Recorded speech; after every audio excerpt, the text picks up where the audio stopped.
नमस्कार, news India देख रहे हैं आप। मैं हूं आपके साथ पूजा अग्रवाल। बुलेटिन में आप सभी का स्वागत है। शुरुआत खबरों की करते हैं।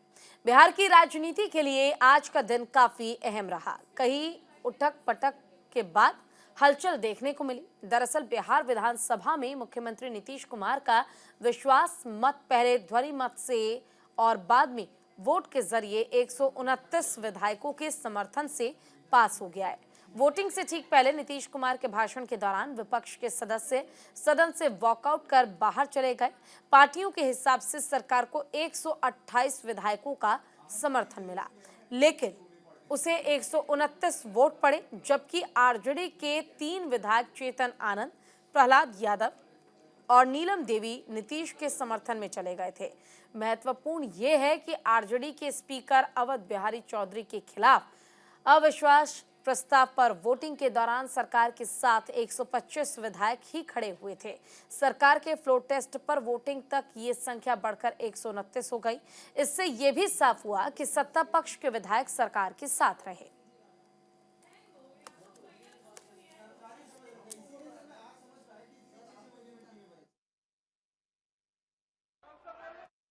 आप लोगों को याद है कब से हमने काम करना शुरू किया है? 2005 से।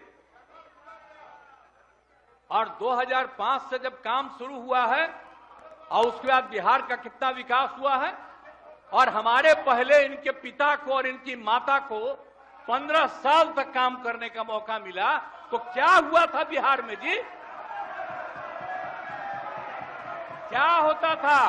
अरे शाम में कोई भी आदमी घर से बाहर निकलता था,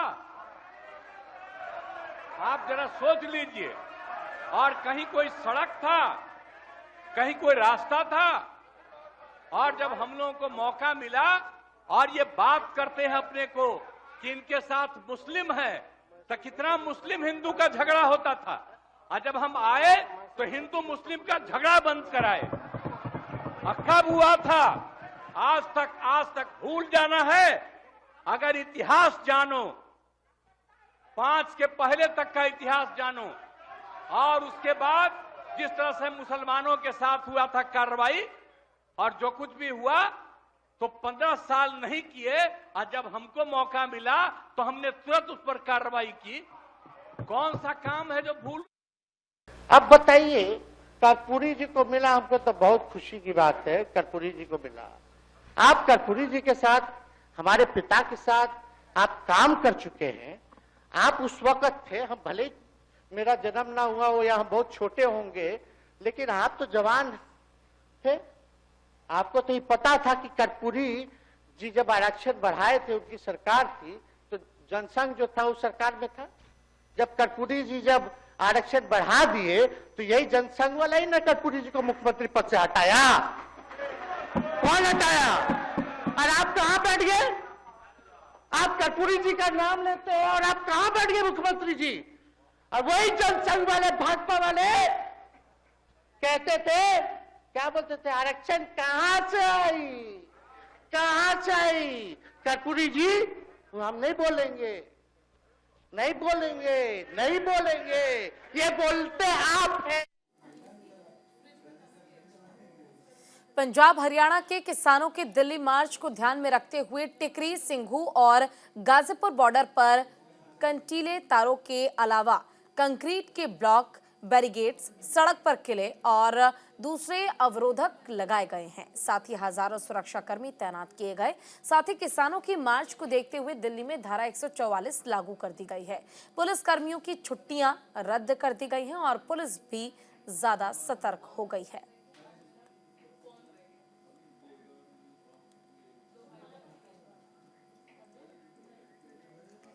13 फरवरी को प्रस्तावित किसानों के दिल्ली चलो विरोध मार्च से पहले एक बार फिर पंजाब किसान मजदूर संघर्ष समिति की महासचिव श्रवण सिंह पंधेर का बयान सामने आया है। उन्होंने कहा है कि देश के हर राज्य से, तमिलनाडु, केरला, बिहार, मध्य प्रदेश, हरियाणा, पंजाब और राजस्थान से करोड़ों की संख्या में किसान मंगलवार को दिल्ली कूच करेंगे।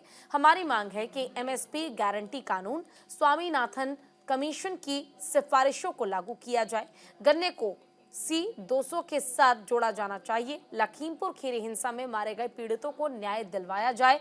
आगे कहा कि यह दुर्भाग्यपूर्ण है कि भारत के किसानों को राष्ट्र विरोधी कहा जाता है। हम राष्ट्र विरोधी नहीं हैं, हम इस देश के नागरिक हैं।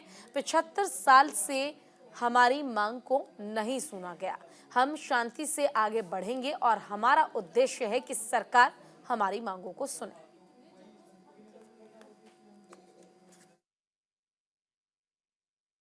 गारंटी का कानून बनाएं।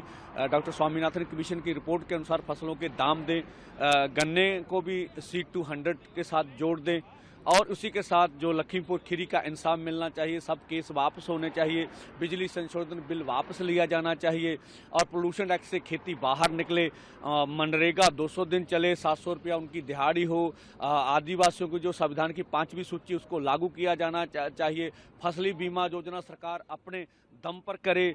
इसी तरह से जब 60 साल का किसान हो जाता है तो उनको किसान और खेत मजदूर को 10,000 रुपया प्रति महीना पेंशन मिलनी चाहिए। भारत विश्व व्यापार संस्था से खेती को बाहर लेकर आए। इन सब मांगों को लेकर आंदोलन।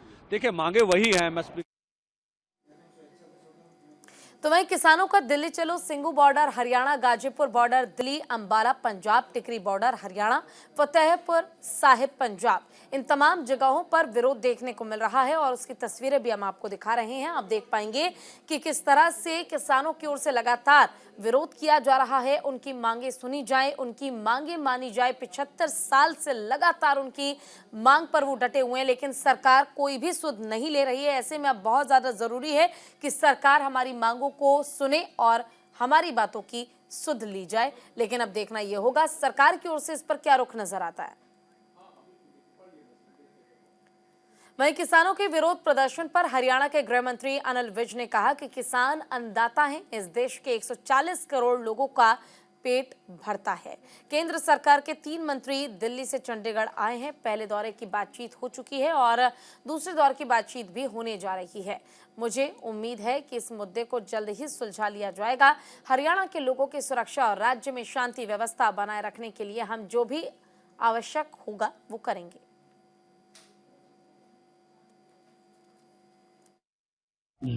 किसान अन्नदाता है।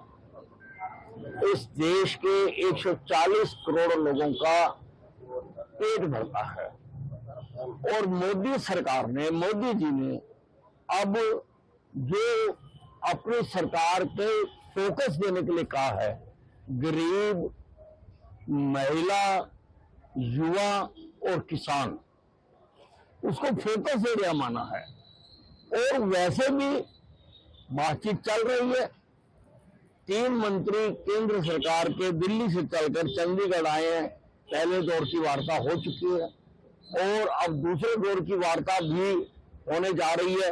फिर मंत्री आ रहे हैं और मुझे पूरी उम्मीद है कि बातचीत से बड़े बड़े मसले।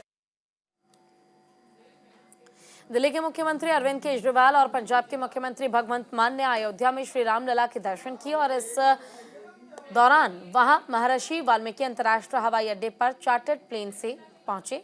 उनके साथ परिवार के सदस्य भी मौजूद रहे। अरविंद केजरीवाल के साथ उनके माता पिता और पत्नी भी मौजूद रहीं। दर्शन के बाद उन्होंने सोशल मीडिया अकाउंट X पर लिखा कि आज अयोध्या पहुंचकर श्री राम मंदिर में रामलला के दिव्य दर्शन करने का सौभाग्य मिला और इस मौके पर भगवंत मान और उनका परिवार भी साथ रहा। सबने मिलकर मर्यादा पुरुषोत्तम भगवान श्री राम जी के दर्शन किए और देश की तरक्की के साथ ही समस्त मानवता के कल्याण की प्रार्थना की। प्रभु श्री रामचंद्र जी सबका मंगल करें। आज मैं अपने परिवार के साथ, भगवंत मान साहब अपने परिवार के साथ अयोध्या जी में रामलला जी के दर्शन करने के लिए आए। मेरे साथ मेरी पत्नी, मेरे माता पिता, मान साहब के साथ उनकी पत्नी, उनकी माता जी, हम सब लोगों को आज दर्शन करने का सौभाग्य प्राप्त हुआ और अंदर रामलला जी के दर्शन करके एक असीम शांति का अनुभव हुआ। बहुत अच्छा लगा, उसका वर्णन नहीं किया जा सकता। ये पूरे देश के लिए, पूरे समाज के लिए, पूरे विश्व के लिए बहुत सौभाग्य की बात है कि इतना भव्य और अच्छा सुंदर मंदिर बन के तैयार हुआ है और डेली लाखों लोग दर्शन करने के लिए आ रहे हैं। उनकी आस्था देख के दिल गदगद हो जाता है और मैंने भगवान से प्रार्थना की सबकी सुख शांति के लिए, सबके स्वास्थ्य के लिए और भारत देश आज अरविंद जी के साथ, उनके परिवार के साथ, अपने परिवार के साथ आज रामलला जी के दर्शन हुए और बड़ी देर से इच्छा थी, आज आना हुआ। और भारत देश जो हमारा धार्मिक आस्था वाला देश है, यहाँ हर रोज़ कोई ना कोई पर्व, कोई ना कोई धर्म का त्यौहार मनाया जाता है। हम सब इकट्ठे जो है मनाते हैं और आज रामलला जी के दर्शन हुए और यही प्रार्थना की कि देश की तरक्की हो और सुख शांति रहे और सब में आपस में भाईचारा बना रहे, ताकि जो एक भारत एक गुलदस्ता है और गुलदस्ते के अलग अलग रंग हैं और हर रंग, हर फूल का एक रंग है, हर फूल की अपनी अपनी सुगंधी है। वहीं कतर ने 8 भारतीय पूर्व नौसैनिकों को रिहा कर दिया है, जिनमें से 7 भारत लौट आए हैं। ये सभी नौसैनिक जासूसी के आरोप में जेल की सजा काट रहे थे। पहले इन्हें मौत की सजा दी गई, जिसके बाद कैद में इसे तब्दील किया गया। भारतीय विदेश मंत्रालय ने बताया कि भारत सरकार कतर में हिरासत में लिए गए दरहा ग्लोबल कंपनी के लिए काम करने वाले 8 भारतीयों की रिहाई का स्वागत करते हैं और हम इनकी घर वापसी के लिए कतर के फैसले की सराहना करते हैं। 8वें नौसैनिक को घर लाने की व्यवस्था की जा रही है।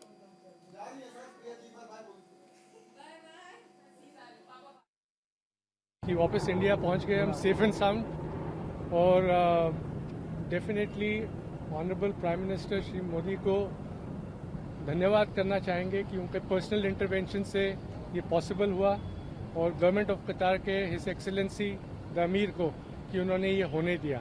Without the intervention of prime minister Modi it won't be, आज हम आपके सामने खड़े नहीं हो रहे होते अगर इंटरवेंशन नहीं होता at that level, highest level. And specially government of India, उनके अथक प्रयास से कि वो कंसिस्टेंटली लगे रहे and we are there in front of you.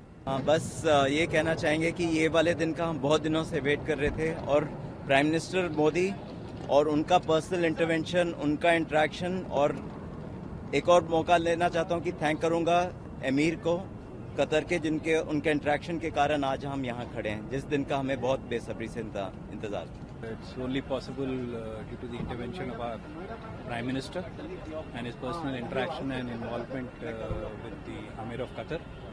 We're thankful so much for the government of India. Thank you so much. We have waited almost 18 months to be back in India. We're extremely grateful to the Honorable Prime Minister, Shri Narendra Modi ji. It certainly wouldn't have been possible without his personal intervention and that equation with the Emir of Qatar. I think we are grateful to the government of India, the bottom of our heart, for the every effort that was.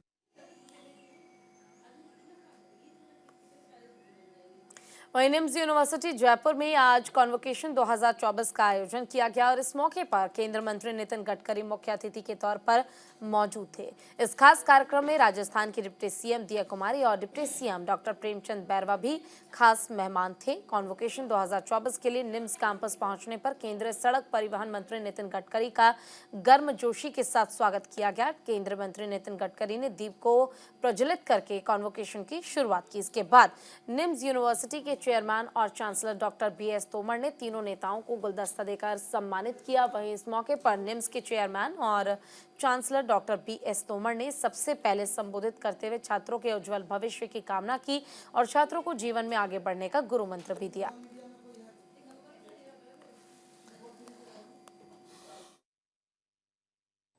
Dear students, you have the power to make a difference in this world. And I am very sure my dear students who are graduating, they will make this world change. So dear students, make all these 3 dignitaries sitting here on dais, take your role model and work like this way and reach your highest post and work with humility. Both. We are extremely grateful for our these honorable 3 guests. In spite of their very busy schedule, they gave the time. It was very difficult to get time from them, but they came here. They cut the many things, and they came here to bless you Their presence on this special occasion is truly honored us. I would like to extend my deepest thanks to Shri Nitin Gadkari ji, who has graced us with this presence as the esteemed chief guest. Further, I would like to express my sincere appreciation to Diya Kumari ji and thanks.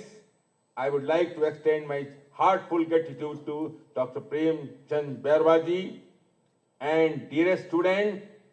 The presence and support of our extreme prestigious guest shall greatly inspire your graduate students as you are embarking on the next chapter of your life. Remember this thing, make these three ordinary, not ordinary, very extraordinary people sitting on the dais, make them ideal, make them ideal symbol and grow in the life. Thank you very much.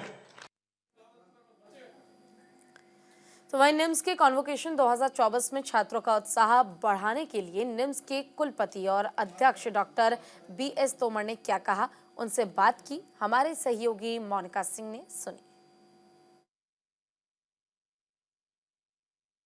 हमारे साथ निम्स के chancellor और chairman doctor BS Tomar हैं, इनसे बातचीत कर लेते हैं। सर, विजन आपका पूरा हो रहा है, निम्स जो है अब इंटरनेशनली भी बहुत फेमस है।